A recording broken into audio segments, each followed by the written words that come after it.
मैं डॉक्टर रमेश शुक्ला एक बार आपका फिर से स्वागत करता हूं आपके अपने online educational platform the Lucknow study station पर।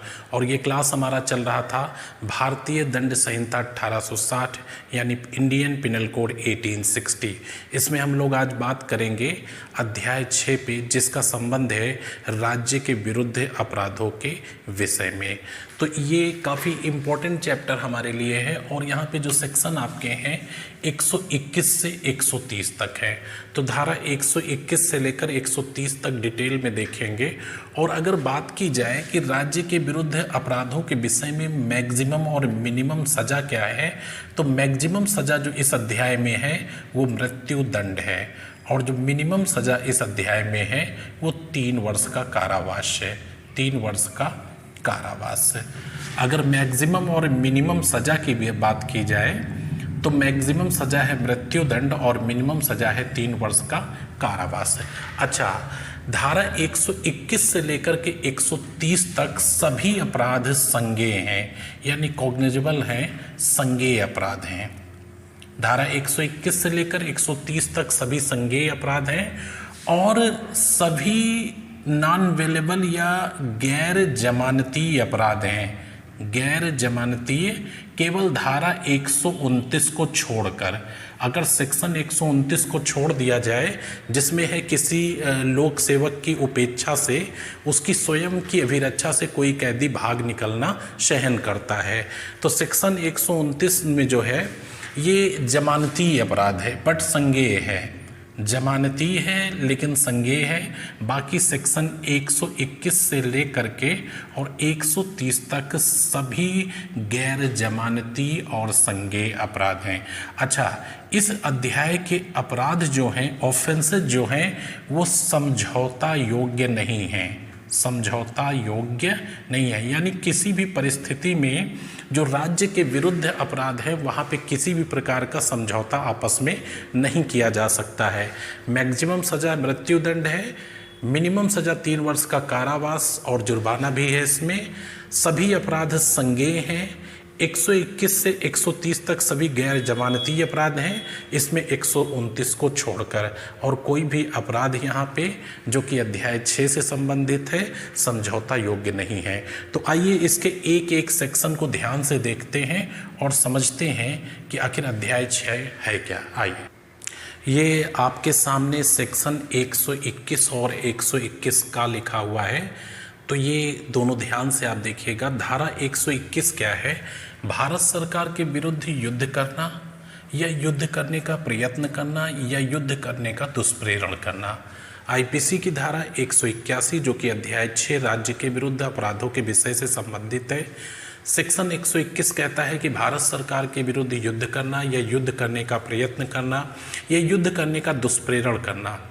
जो कोई भारत सरकार के विरुद्ध युद्ध करेगा या ऐसा युद्ध करने का प्रयत्न करेगा या ऐसा युद्ध करने का दुष्प्रेरण करेगा वह मृत्यु दंड अथवा आजीवन कारावास मृत्यु दंड अथवा आजीवन कारावास से दंडित किया जाएगा, साथ ही जुर्माने से भी दंडनीय होगा यानी पनिशेबल होगा। तो ये चीज़ ध्यान रखिएगा। सेक्शन 121 में कहा गया है कि जो कोई व्यक्ति भारत सरकार के विरुद्ध युद्ध करेगा या ऐसा युद्ध करने का प्रयत्न करेगा या ऐसा युद्ध करने का दुष्प्रेरण करेगा वह मृत्यु दंड अथवा आजीवन कारावास से दंडित किया जाएगा, साथ में जुर्माने से भी दंडनीय होगा। अच्छा, इसका सेक्शन 121 देखें। धारा 121 में कहा गया है कि 121 का में कहा गया है कि धारा 121 में दंडनीय अपराधों को करने का षड्यंत्र यानी कॉन्स्पिरेसी। तो धारा 21 में जो दंडनीय अपराध हैं उनको करने का षड्यंत्र, उसके लिए दंड की व्यवस्था 121 का में किया गया है। जो कोई धारा 121 द्वारा दंडनीय अपराधों को करने के लिए भारत के भीतर या भारत के बाहर, ये देखिए, भारत के भीतर या भारत के बाहर षड्यंत्र करेगा अथवा केंद्र सरकार या राज्य सरकार को आपराधिक बल यानी क्रिमिनल फोर्स या आपराधिक बल के प्रदर्शन द्वारा आतंकित करने का षड्यंत्र करेगा, वह आजीवन कारावास या 10 वर्ष तक के कारावास व जुर्माने से दंडित किया जाएगा। तो ये दोनों सेक्शन आप ध्यान से देखिए, इम्पोर्टेंट है। सेक्शन 121 और 121 का। 121 में कहा गया है कि जो कोई व्यक्ति भारत सरकार के विरुद्ध युद्ध करेगा या इसका प्रयत्न करेगा या इसका दुष्प्रेरण करेगा वह मृत्युदंड अथवा आजीवन कारावास से दंडित किया जा सकेगा, साथ में भी पेनाल्टी भी है, जुर्माना भी है। 121 में कहा गया है, 121 का में कहा गया है कि जो धारा 121 का अपराध है, यदि उसकी कोई कॉन्स्पिरेसी करेगा या षड्यंत्र करेगा या केंद्र सरकार या राज्य सरकार को आतंकित करने के लिए आपराधिक बल का प्रयोग करेगा या इसका प्रदर्शन करेगा तो आजीवन कारावास या 10 वर्ष तक के कारावास से दंडित किया जा सकेगा। आइए नेक्स्ट पॉइंट पे। नेक्स्ट सेक्शन आपका है धारा 122 और धारा 123। धारा 122 है भारत सरकार के विरुद्ध युद्ध करने के आशय से आयुध आदि का संग्रह करना। संग्रह मतलब कलेक्शन करना। जो कोई भारत सरकार के विरुद्ध युद्ध करने या युद्ध की तैयारी करने के आशय से सैनिक आयुध या गोला बारूद संग्रहित करेगा या कलेक्ट करेगा वह आजीवन कारावास अथवा अधिकतम 10 वर्ष तक के कारावास व जुर्माने से दंडित किया जा सकेगा। तो ये सेक्शन अक्सर पूछ लिया जाता है। धारा 122 आईपीसी भारत सरकार के विरुद्ध युद्ध करने के आशय से आयुध आदि का संग्रह करना। जो कोई भारत सरकार के विरुद्ध युद्ध करने या युद्ध की तैयारी करने के आशय से सैनिक आयुध या गोला बारूद संग्रहित करेगा वह आजीवन कारावास या अधिकतम 10 वर्ष तक के कारावास व जुर्माने से दंडित किया जा सकेगा। अच्छा, यहाँ पे आपको बता दें कि जो भारतीय दंड संहिता है आईपीसी है, यहाँ पे कुल 4 सेक्शन है जिसमें तैयारी दंडनीय अपराध है। और ये सेक्शन कौन कौन से हैं? सेक्शन 122, सेक्शन 126, सेक्शन 235 और सेक्शन 399। यहाँ पे क्या है? कूट रचित सिक्के बनाने की तैयारी करना, ये डकैती की तैयारी करना, यहाँ पे भारत के साथ मैत्रीपूर्ण संबंध रखने वाले देश में लूटपाट करना, और यहाँ पे क्या है कि भारत सरकार के विरुद्ध युद्ध करने के आशय से तैयारी करना या गोला बारूद एकत्रित करना। तो आईपीसी में ये 4 सेक्शन हैं जिनमें तैयारी को दंडनीय बनाया गया है। अगला सेक्शन धारा 123 है युद्ध की परिकल्पना। परिकल्पना का मतलब होता है डिज़ाइन और सुकर का मतलब होता है आसान, यानी किसी चीज़ को आसान बनाने के आशय से छिपाना। तो युद्ध की परिकल्पना को शुकर बनाने के आशय से छिपाना। भारतीय दंड संहिता की धारा 123 के अनुसार जो कोई भारत सरकार के विरुद्ध युद्ध करने की परिकल्पना के अस्तित्वों को जो युद्ध करने को सुगम बनाने के आशय से हैं छिपाएगा वह 10 वर्ष तक के कारावास व जुर्माने से दंडित किया जाएगा। यानी आईपीसी की धारा 123 कहती है कि जो कोई व्यक्ति भारत सरकार के विरुद्ध युद्ध करने की परिकल्पना को या जो परिकल्पना की जा रही है, जो डिज़ाइन की जा रही है, यदि उसे मालूम है और वो इसे छिपाता है तो इसके लिए उसे अधिकतम 10 वर्ष तक के कारावास व जुर्माने से दंडित किया जा सकेगा। तो यहाँ पे 121 का 122 और 123 आपने देखा। आपको बता दें कि ये सभी अपराध संज्ञेय हैं, सभी अपराध संज्ञेय हैं, सभी अपराध गैर जमानती हैं और इन अपराधों में किसी भी प्रकार का समझौता नहीं होगा। यानी सभी अपराध संज्ञेय और गैर जमानती हैं, किसी प्रकार से इन अपराधों में समझौता नहीं किया जा सकेगा। आइए नेक्स्ट पॉइंट पर। नेक्स्ट पॉइंट धारा 124 और 124 का। धारा 124 क्या है? किसी विधि पूर्ण शक्ति का प्रयोग करने के लिए विवश करने या उसका प्रयोग अवरोधित करने के आशय से राष्ट्रपति या राज्यपाल आदि पर हमला। वेरी इंपॉर्टेंट पॉइंट है, अक्सर पूछा जाता है, इसको ध्यान रखिएगा।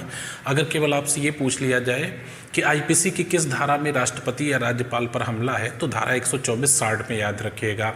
किसी विधिपूर्ण शक्ति का प्रयोग करने के लिए विवश करने या उसका प्रयोग अवरोधित करने के आशय से राष्ट्रपति या राज्यपाल आदि पर हमला। जो कोई भारत के राष्ट्रपति या किसी राज्य के राज्यपाल आदि को किसी भी वैध शक्ति के अभ्यास के लिए मजबूर करने या प्रतिबंधित करने के इरादे से हमला करेगा वह 7 वर्ष तक के कारावास व जुर्माने से दंडित किया जा सकेगा। फिर से सुन लीजिए, जो कोई भारत के राष्ट्रपति या किसी राज्य के राज्यपाल आदि को किसी भी वैध शक्ति के अभ्यास के लिए मजबूर करने या प्रतिबंधित करने के इरादे से हमला करेगा वह 7 वर्ष तक के कारावास व जुर्माने से दंडित किया जा सकेगा। धारा 124 का संबंध है राजद्रोह से।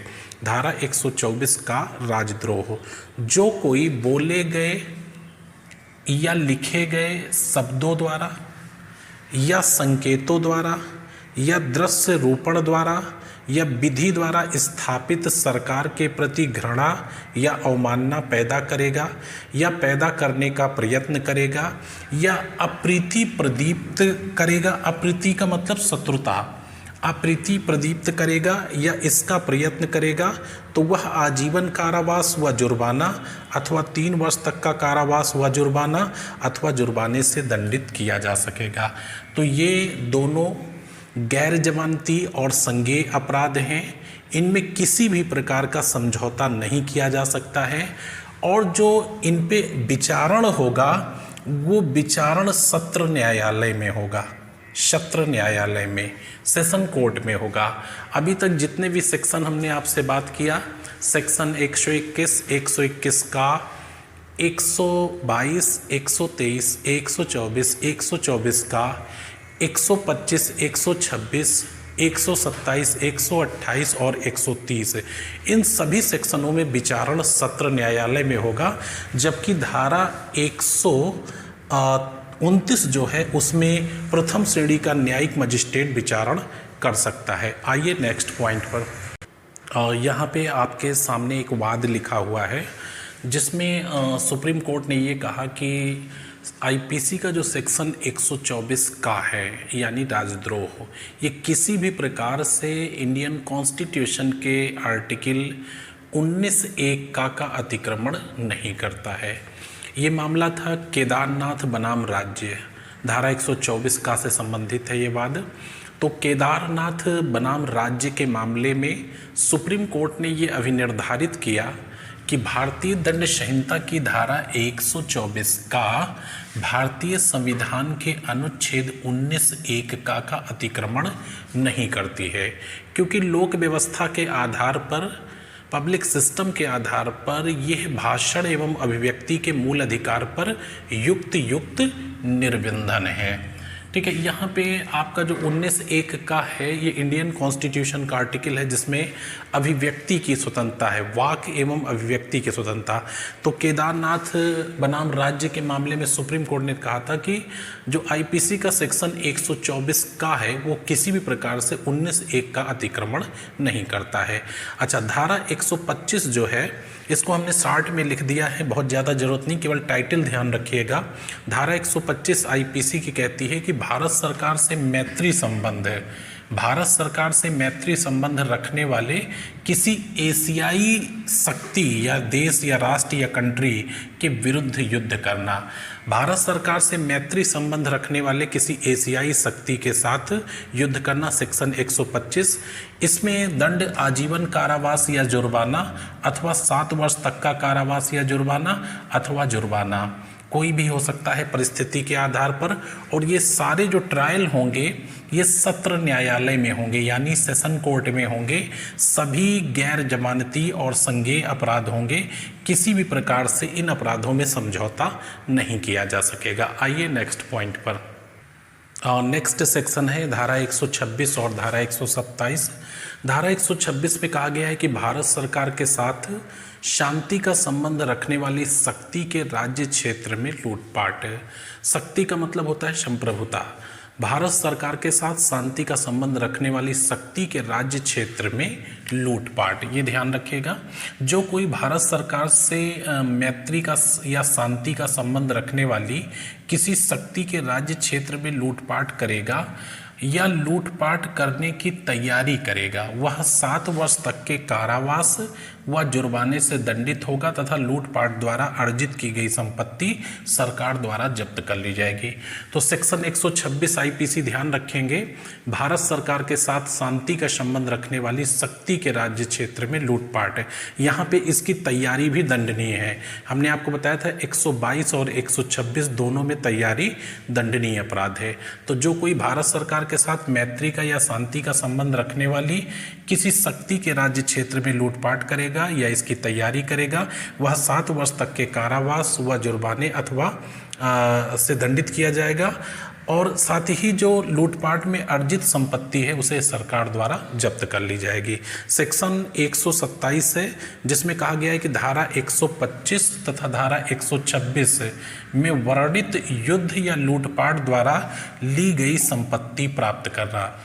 सेक्शन 125 में कहा गया था किसी एशियाई शक्ति के साथ युद्ध करना, और 126 में कहा गया है कि मैत्री संबंध रखने वाले किसी भारत सरकार के साथ मैत्री संबंध रखने वाले किसी देश के साथ लूटपाट करना। तो जो कोई किसी संपत्ति को यह जानते हुए प्राप्त करेगा कि वह धारा 125 तथा 126 में वर्णित अपराधों में से किसी के किए जाने से प्राप्त हो तो वह 7 वर्ष तक के कारावास व जुर्माने से दंडित किया जाएगा तथा प्राप्त संपत्ति जब्त कर ली जाएगी। एकदम क्लियर हो गया होगा। बहुत ही साधारण सी बात है कि सेक्शन 127 में कहा गया है कि 125 और 126 में जो वर्णित अपराध हैं, यदि उनके आधार पर कोई संपत्ति अर्जित की गई है और कोई व्यक्ति इसको जानता है, यह जानते हुए भी उस संपत्ति को प्राप्त करता है, तो उसे 7 वर्ष तक के कारावास व जुर्माने से दंडित किया जाएगा और साथ में प्राप्त की गई संपत्ति को जब्त कर लिया जाएगा। आइए नेक्स्ट पॉइंट पर।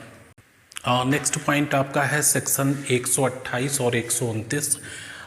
128 में है लोक सेवक का स्वेच्छया राज कैदी या युद्ध कैदी, राज कैदी या युद्ध कैदी को निकल भागने देना। लोक सेवक का स्वेच्छया राज कैदी या युद्ध कैदी को निकल भागने देना। जो कोई लोक सेवक होते हुए अपनी अभिरक्षा में रखे हुए किसी राज कैदी या युद्ध कैदी को ऐसे स्थान से जिसमें ऐसा कैदी परिरुद्ध है स्वेच्छया निकल भागने देता है, वह आजीवन कारावास अथवा 10 वर्ष तक के कारावास व जुर्माने से दंडित होगा। क्लियर हो गए होंगे। सेक्शन 128, 129 और 130 ये लोक सेवक की अभिरक्षा से कैदी का निकल भागना या उसकी उपेक्षापूर्ण व्यवहार से भाग निकलना, सहन करना या उसको भागने में सहायता करने से संबंधित है। तो लोक सेवक का स्वेच्छया राज कैदी या युद्ध कैदी को निकल भागने देना। जो कोई लोक सेवक होते हुए अपनी अभिरक्षा में रखे हुए किसी राज कैदी या युद्ध कैदी को ऐसे स्थान से जिसमें ऐसा कैदी परिरुद्ध है स्वेच्छया निकल भागने देता है, वह आजीवन कारावास अथवा 10 वर्ष तक के कारावास व जुर्माने से दंडित होगा। जबकि सेक्शन 129 क्या है कि लोक सेवक का उपेक्षा से किसी कैदी का निकल भागना सहन करना। लोक सेवक का उपेक्षा से किसी कैदी का निकल भागना सहन करना। लोक सेवक का उपेक्षा पूर्वक स्वयं की अभिरक्षा से किसी कैदी का निकल भागना सहन करना 3 वर्ष का कारावास एवं जुर्माने से दंडनीय होगा। यदि कोई लोक सेवक है और उसकी अभिरक्षा से कोई कैदी भाग निकलता है और लोक सेवक इसे उपेक्षा पूर्वक सहन करता है तो 3 वर्ष के कारावास व जुर्माने से दंडित किया जा सकेगा। अच्छा, यहाँ पे दोनों में अंतर क्या है कि यहाँ पे ये जो अपराध है ये गैर जमानती अपराध है, जबकि ये अपराध जमानती अपराध है। तो यहाँ पे ये जमानती अपराध है और ये संज्ञेय अपराध है। यहाँ पे विचारण प्रथम श्रेणी का न्यायिक मजिस्ट्रेट करेगा, जबकि अन्य सेक्शन में जो विचारण है वो सत्र न्यायालय द्वारा होगा। गैर जमानती अपराध हैं, संज्ञेय अपराध हैं। यहाँ पे ये 129 जमानती अपराध हैं और विचारण प्रथम श्रेणी का न्यायिक मजिस्ट्रेट कर सकता है। आइए नेक्स्ट पॉइंट पर। इस अध्याय का ये लास्ट सेक्शन है, धारा 130। ऐसे कैदी के निकल भागने में सहायता देना या उसे छुड़ाना या संश्रय देना। कैसा? जो युद्ध कैदी या राज कैदी है, जो कोई जानते हुए किसी राज कैदी या युद्ध कैदी को विधिपूर्ण अभिरक्षा से निकल भागने में मदद करेगा या भागे हुए कैदी को आश्रय देगा या छिपाएगा या फिर से पकड़े जाने का प्रतिरोध करेगा या ऐसा करने का प्रयत्न करेगा, वह आजीवन कारावास अथवा 10 वर्ष तक के कारावास से दंडित किया जाएगा। ये सेक्शन काफ़ी इंपॉर्टेंट है, ध्यान रखिएगा, और अक्सर ये पूछा जाता है। जो 129 और 128 में मेंशन कैदी की बात की जा रही है, तो ऐसे कैदी के निकल भागने में सहायता देना या उसे छुड़ाना या संश्रय, संश्रय का मतलब उसे आश्रय देना। जो कोई यह जानते हुए किसी राज कैदी या युद्ध कैदी को विधिपूर्ण अभिरक्षा से निकल भागने में मदद करेगा, भागे हुए कैदी को आश्रय देगा या छिपाएगा या फिर पकड़े जाने का प्रतिरोध करेगा या ऐसा करने का प्रयत्न करेगा, वह आजीवन कारावास अथवा 10 वर्ष तक के कारावास व जुर्माने से दंडित किया जा सकेगा। तो ये सेक्शन में आपने 121 से लेकर के 130 तक देखा, और इसमें जितने भी अपराध हैं वे सभी संज्ञेय अपराध हैं, गैर जमानती अपराध हैं, और ये सत्र न्यायालय द्वारा विचारणीय है और किसी भी प्रकार से समझौता योग्य अपराध नहीं है। यहाँ पे जो अपवाद है वो सेक्शन 129 है, ये जमानती अपराध है, और यहाँ पे विचारण जो है वो प्रथम श्रेणी के न्यायिक मजिस्ट्रेट द्वारा किया जा सकता है। तो अध्याय आपका ये 6 कंप्लीट है, आप इसको पढ़िए। अब मुलाकात होती है नेक्स्ट अध्याय में, तब तक के लिए शुभकामनाएं, धन्यवाद।